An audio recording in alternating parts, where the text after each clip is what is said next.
Dober dan, to je N1 studio. V slovenski politiki smo videli že marsikaj. A tega, da bi dva od najvišjih politikov skoraj na tedenski ravni medsebojno javno obračunavala in se obmetavala s kopico žaljivk, še nismo imeli. Pa so bili odnosi med predsednikom in premijerjem nemalokrat napeti, tudi povsem ohlajeni. Na sosednjem Hrvaškem zaradi nenehnih sporov predsednika republike Zorana Milanovića in predsednika vlade Andreja Plenkovića čutijo že resne posledice tudi v mednarodnem prostoru. Med vojno v Ukrajini nimajo imenovanih več 10 veleposlanikov, med drugim v Londonu in Parizu. Stoji imenovanje šefa vojaških obveščevalcev, Plenković pa čaka Milanovićevo opravičilo, ker je ta v izrednem nagovoru državljanom vlado obtožil napada na ustavo. Če opravičila ne bo, tudi srečanja med njima ne bo. Kaj se dogaja, bo kdo popustil, kakšne posledice še lahko zaradi te permanentne vojne med predsednikoma čuti Hrvaška. Z mano je kolega novinar in voditelj na N1 Zagreb Domagoj Novokmet. Prav lepo pozdravljen, Domagoj. Pozdrav iz Zagreba. Kaj je pravzaprav jabolko spora teh srditih spopadov? Slišali smo res marsikaj, da je eden šmrkavec, drugi pa anemičan in ne more narediti dveh sklec. Kaj torej gledamo? Slušali smo i koješta drugo i o tome koliko je tko iskreno svoje prošlosti i tako dalje, ali kad razgrnemo taj kaos neprikladne komunikacije, onda dolazimo do onoga što je temeljno, a to je pokušaj premijera Plenkovića da ovlada još jednom institucijom, a ovaj puta riječ je o instituciji predsjednika države. Plenković je uspio u posljednjih 6 godina uništiti ili paralizirati jako mnogo državnih institucija, onih koje su bile neovisne o njemu ili o njegovoj vladi. Najpoznatiji možda primjer je Povjerenstvo za odlučivanje o sukobu interesa, tijelo koje je vrlo snažno djelovalo u hrvatskoj politici, tijelo zbog kojeg je pao recimo Tomislav Karamarko, bivši šef HDZ-a. To je tijelo koje je Plenković potpuno eutanazirao i to po prilično bizarnim okolnostima. Naime, u jednom trenutku Visoki upravni sud koji je prije toga pružao podršku Povjerenstvo za odlučivanje o sukobu interesa je doslovno za 180 stupnjeva bez ikakvog obrazloženja promijenio svoj stav i onda nakon toga smo imali bizarnu situaciju u kojoj je vlada objavila da mijenja zakon kako bi ga uskladila sa stavovima suda. Nakon toga Povjerenstvo za odlučivanje o sukobu interesa postaje gotovo nevidljivo. Prije toga stvaralo je ozbiljan problem Plenkoviću. Plenković je najavio izmjenu kaznenog zakona kako bi razotkrivao zviždače koji javnosti dostavljaju podatke o njegovim ministrima vezano za dijelove onih optužnica po kojima državno odvjetništvo ne postupa dovoljno brzo. Poručuje da će uvesti novo kazneno djelo kako ne bi više imao političkih problema, doslovno. Sada je njegova meta, kad sve ovo razgrnemo, pokušaj da se jednako tako blokira bilo kakva moć hrvatskog predsjednika koja njemu remeti planove. Zdaj, kot sem rekel že prej, Domagoj, slišali smo res marsikaj, kar ne pritiče ne samo, bom rekel, običajnim državljanom, kaj šele najvišjim politikom. Kaj od tega, kar smo slišali v vseh teh letih, kar traja ta vojna med njima, je bilo morda zate najbolj nespremljivo, najbolj neprimerno, kar smo slišali v tem sporu? Zbilja, spomenuo si neke od ovih posljednjih ili najučestalijih incidenata, ali vrlo je tu teško sad već ih izdvojiti jer doista se oni ponekad nadmeću na dnevnoj razini tko će koga više uvrijediti. Možda je interesantnije onda se fokusirati na to kako je sve počelo. Nakon što je Milanović dobio izbore, Plenković mu je poručio da ih čeka tvrda kohabitacija i onda se samo čekao neki trenutak u kojem bi sve skupa eskaliralo. Sam Milanović smatra da je u pozadini zapravo to da Plenković ne može preći preko snimke koja je iscurila nakon sastanka Milanovića sa vojnim veteranima. Na toj snimci čuje se Milanovića kako govori o tome da je Plenkovićeva majka bila vojna lekarka. To je već samo po sebi pokazatelj potpuno neprimjerenog Milanovićevog vokabulara koji je štetan za demokraciju u Hrvatskoj, zato što on na neki način prlja i ozbiljne rasprave i ozbiljne argumente, jer nakon toga zapravo oni izgledaju nažalost slabije nego što bi bili da ih netko nije prljao na ovaj način. Međutim, to je isto priča koja je interesantna zbog toga što je jedan od školskih primjera toga kako se Milanović pokušava dodvoriti desnici, a u pozadini svega je opet i taj jedan sukob koji kontinuirano traje u kojem Milanović kaže da želi razotkriti povijest Andreja Plenkovića koju ovaj pak pokušava sakriti. Uz ostalo, Milanović tako insistira na tome, oni su zajedno kao mladi ljudi radili u Ministarstvu vanjskih poslova, to je dodatan problem jer puno znaju jedan od drugome. Milanović stalno insistira na tome da Plenković 90-ih je imao katastrofalno mišljenje o Tuđmanu i da ga je javno iznosio, a sada glumi da je najžešći pobornik Tuđmana u HDZ-u. Jednako tako Milanović poručuje da želi razotkriti komunističku prošlost Plenkovića koju premijer želi sakriti. On stalno ponavlja da Plenković dolazi iz moćne komunističke obitelji. Jedan dio toga je da je moja majka bila liječnica u vojnoj bolnici, ali puno je tu bitniji Plenkovićev otac koji je doista bio na mnogim važnim dužnostima u komunizmu. Imamo tu jednu priču koju također redovito Milanović izvlači, a koja je možda vama u Sloveniji interesantna. Naime, Milanović stalno podsjeća na to da je Plenković 89. dakle na samom kraju Jugoslavije napisao maturalni rad posvećen Edvardu Kardelju, a da je onda njegov otac, i tu dolazimo do tog nepotizma, otkupio maturalni rad svog sina i objavio ga kao partijski priručnik. I taj partijski priručnik o Edvardu Kardelju, o komuniciranju samoupravljanja, tako se otprilike zove, i dan danas dostupan u Nacionalnoj sveučilišnoj knjižnici. Zanimivo. Zdaj, kar se tiče Zorana Milanovića, vemo, da je z levega pola, torej z nasprotnega pola kot Plenković, je bivši premijer, bivši šef SDP-a, znan po neposrednih in kontroverznih izjavah, zelo izstopajočih stališčih do vojne v Ukrajini. Tudi, kaj je tu njegova igra? Vendarle ima hrvaški predsednik republike več pooblastil kot denimo slovenska predsednica, tudi pri nekaterih zelo pomembnih kadrovskih vprašanjih.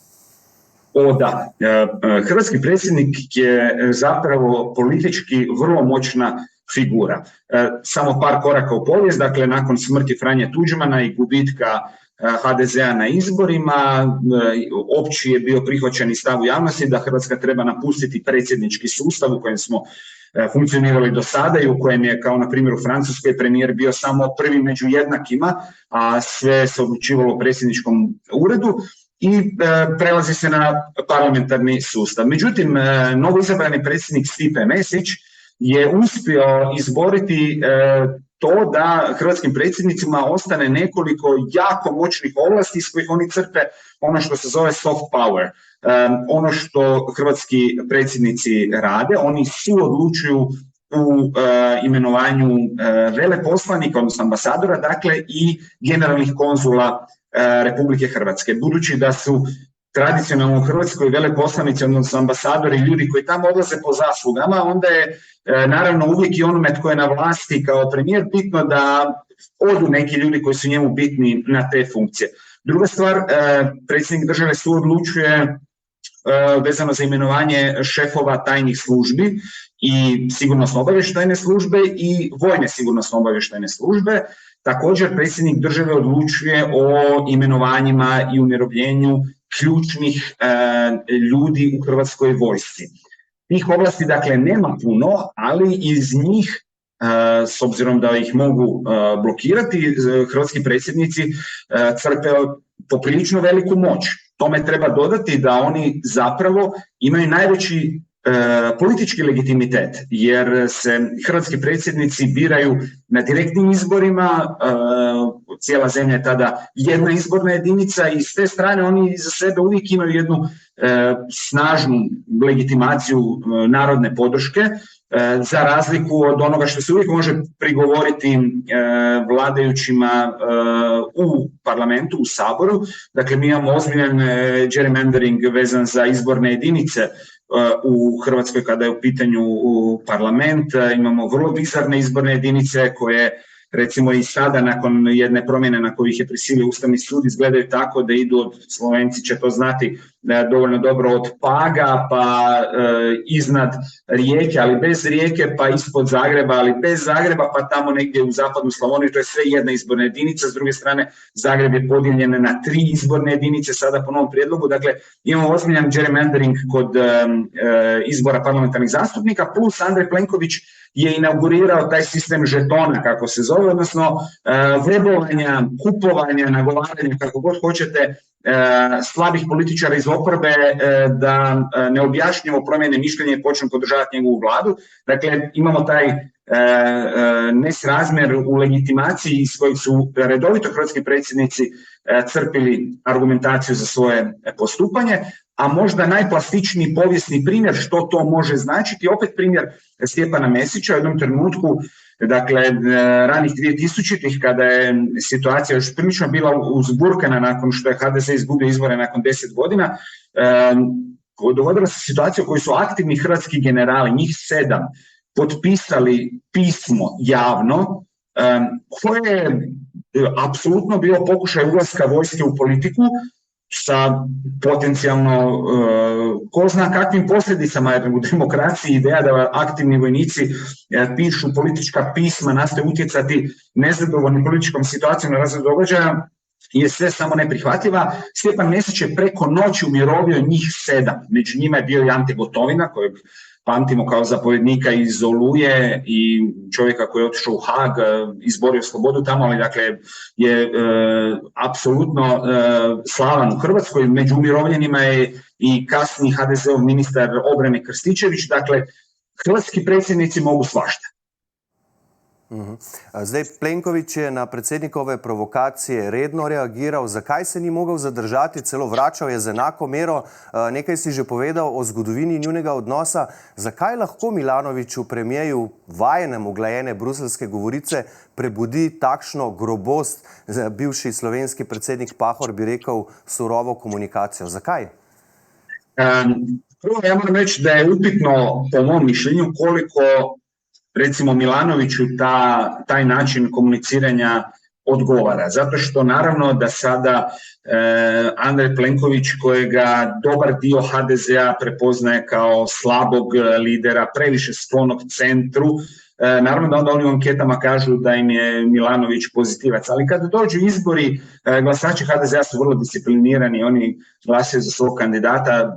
Milanović se već jednom opekao sa tim koketiranjem sa desnicom, tako da je prvo upitno koliko njemu koristi. Ono što je sigurno je da te teze koje on baca u javni prostor ozbiljno štete Plenkoviću u njegovoj stranci. Plenković je naime outsider u HDZ. On je formalno u HDZ ušao 2011.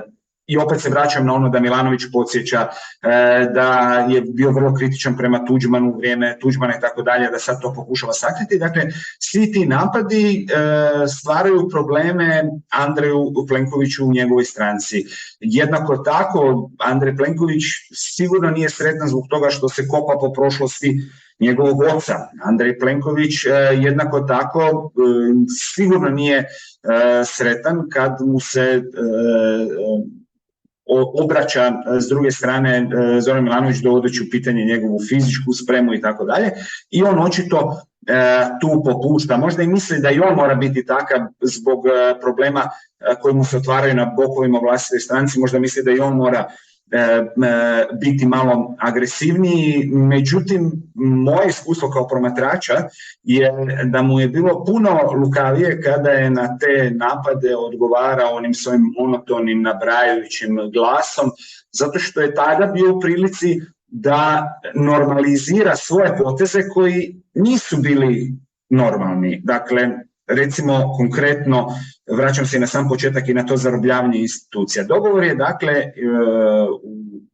zakonu, odnosno Ustavu, stoji da, na primjer, premijer i predsjednik suodlučuju o veleposlanicima. Znači, njih dva su se uvijek do sada dogovarali i to je funkcioniralo gotovo 20 godina do ove situacije. Iz samih Plenkovićevih izjava je potpuno jasno da je on ovaj puta to pokušao napraviti na način da je njegov ministar vanjskih poslova poslao popis ljudi koji trebaju ići na misije veleposlaničke u inozemstvo Milanoviću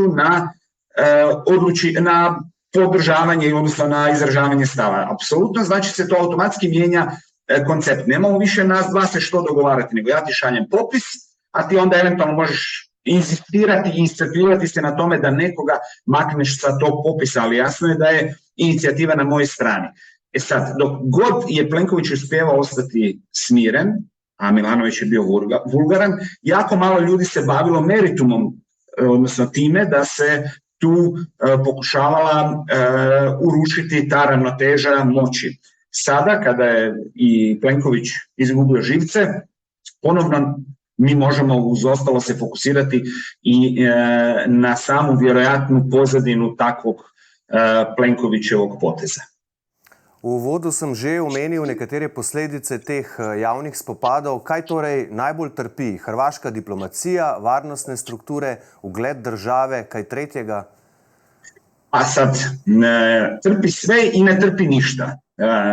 Hrvatska diplomacija funkcionira u ovom trenutku na način da naprosto kada eventualno isteknu mandati postojećim veleposlanicima, gdje god može ministarstvo im produžuje mandate. Međutim, to nažalost ne funkcionira svugdje u ovom trenutku. Od bitnih mjesta London i Pariz su recimo bez veleposlanika.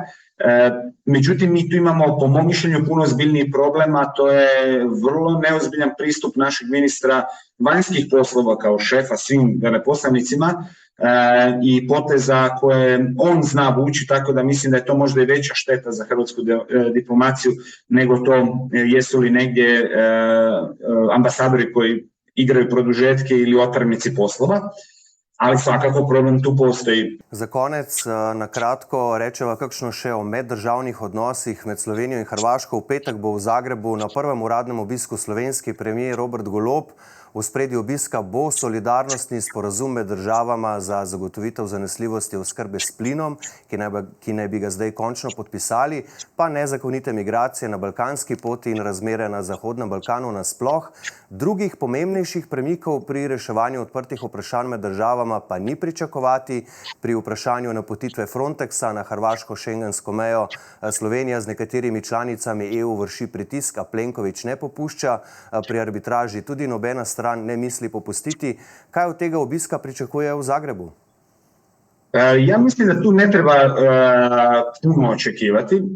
Ajmo krenuti redom. Energetika, odnosno pitanje nuklearke Krško, čini mi se u ovom trenutku dosta daleko, a i pitanje je koliko bi potpore recimo u hrvatskoj javnosti u ovom trenutku bilo za nešto takvo. Hrvatska javnost u ovom trenutku jako fokusirana nakon ukrajinske krize na to da se što je više moguće novca uloži u obnovljive izvore. Što se tiče arbitraže, hrvatska javnost je potpuno zaboravila na to.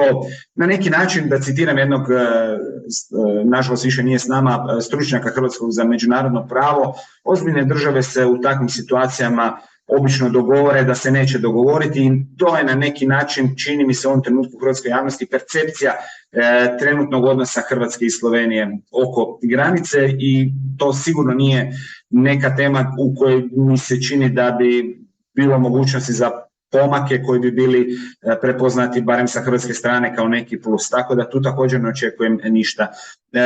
Što se tiče nezakonitih migracija, također trebate imati na umu da je dakle teško očekivati da bi Andrej Plenković u bilo kojem scenariju iz bilo kojeg razloga bio spreman pristati na neki od angažmana kakve priželjkuje Slovenija iz nekoliko razloga. Prvo, što se desnog biračkog tijela tiče, tu bi djelovalo kao da mi nismo u stanju čuvati svoje istočne granice. Druga stvar, Plenković je ovako pod strašnim političkim pritiskom lijeve scene i civilnog društva koji smatraju da je hrvatska policija neprihvatljivo brutalna prema nesretnim ljudima koji bježe od rata, od klimatskih promjena, od gladi, i da je neprihvatljivo brutalan zbog toga što se pokušao dodvoriti zemljama koje su odlučivale o ulasku Hrvatske u Schengen. Mi smo imali jako puno ovdje slučaja u kojima hrvatskoj policiji u najmanju ruku nije bilo